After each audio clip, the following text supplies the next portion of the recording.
Well, Wednesday, July 1st for Mets fans isn't Matt Harvey Day. It's Bobby Bonilla contract buyout day. Former Met Bobby Bonilla every July 1st receives a buyout payment from the New York Mets organization. You take a look at what exactly the numbers are, and then what did the Mets do?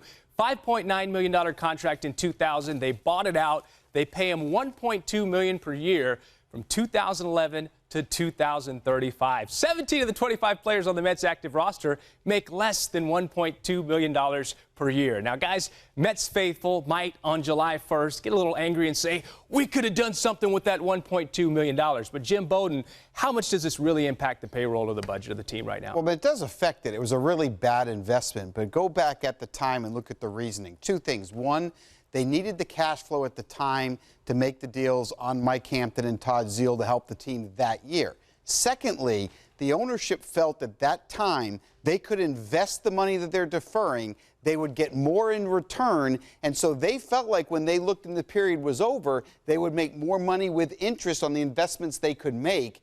Unfortunately, that wasn't the case. This ended up being a huge disaster and a terrible investment. Those were the days of Bernie Madoff and the Mets relationship, so I'm sure they were expecting some big returns. Wedgie, as a player, how smart was this for Bobby Bonilla and or his agent to make this kind of deal? Well, I think it was smart at the time. It's even looking a lot smarter right now, and I'm sure when Bobby looks back on it, you know, he's smiling each and every day, especially on July 1st. But ultimately, it's a great investment to his family. And you know what? It's a great job by him and his agent to go ahead and defer that money. Obviously, he made a ton of money in his career. You know, he puts it out in front of him because you never know what's going to happen. It's a great security blanket for him, and obviously it's paid off in grand fashion. And Bobby Bonilla, a great guy. So congratulations, Bobby Bonilla. It's your day. $1.2 million buyout. Enjoy it for many more years to come. For Eric Wedge, Jim Bowden, I'm Chris Singleton.